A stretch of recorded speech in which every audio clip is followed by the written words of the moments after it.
Good morning, children. Today we are going to start our next chapter, that is control and coordination.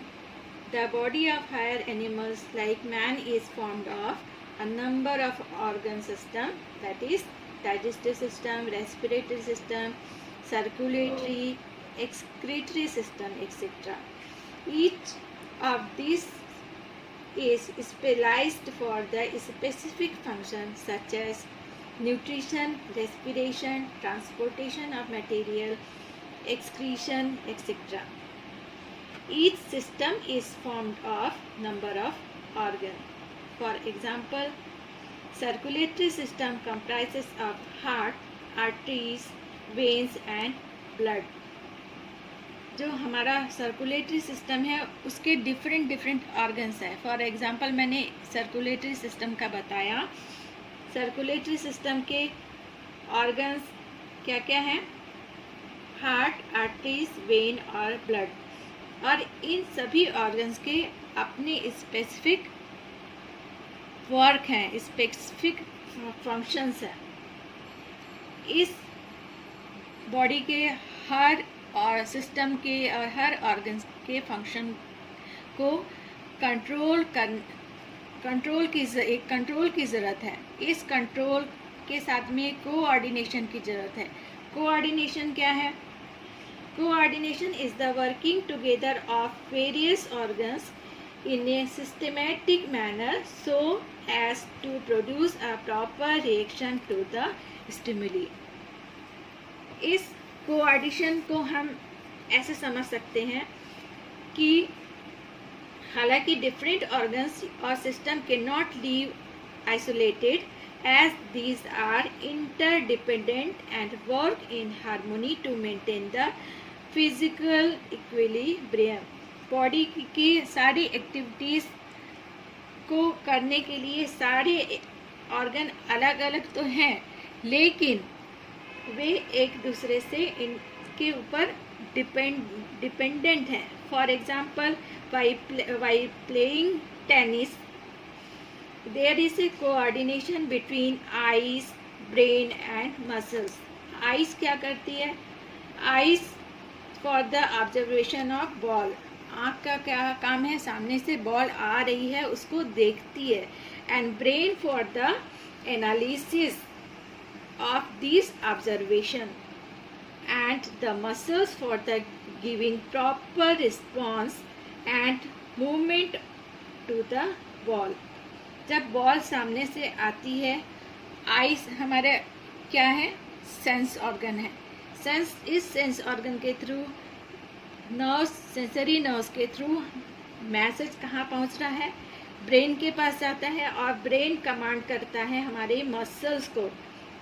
तो हम उस सामने से आने वाली बॉल को पुश करने के लिए हमारा जो मसल है वो प्रॉपर रिस्पॉन्स देता है.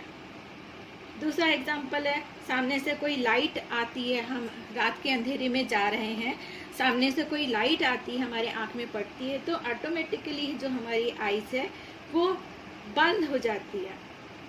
तो thus we respond and react to change in the surroundings. किसके लिए हम रिस्पॉन्स कर रहे हैं? जो हमारे सराउंडिंग्स या एनवायरनमेंट के थ्रू जो भी चेंज आ रहा है उसके अगेंस्ट में हम रिस्पॉन्स कर रहे हैं. अब स्टिमुलस क्या है? Stimulus is the change in the external or internal environment of an organism that initiate response in the organism.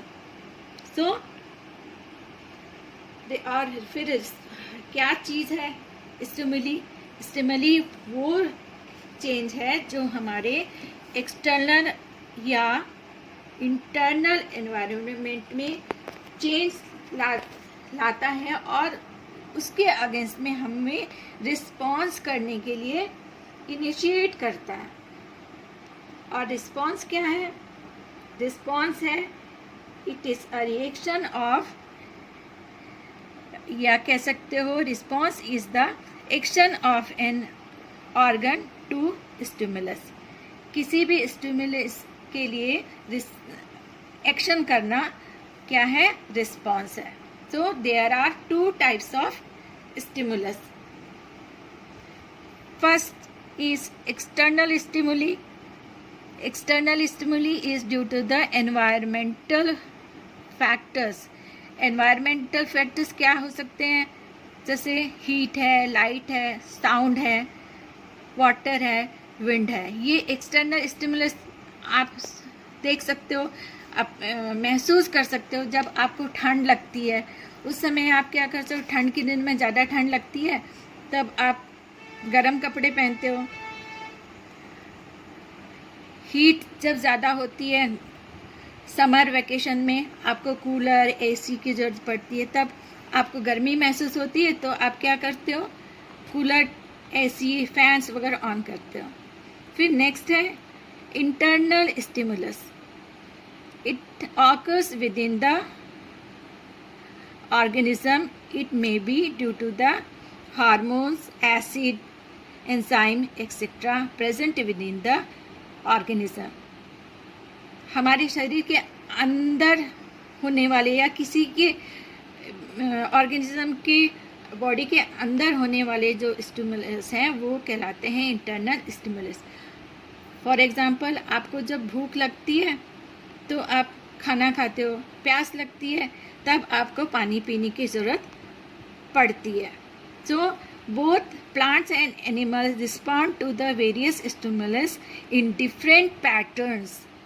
Animals can react to stimulus in different ways because they have a nervous system and an endocrine system involving hormones.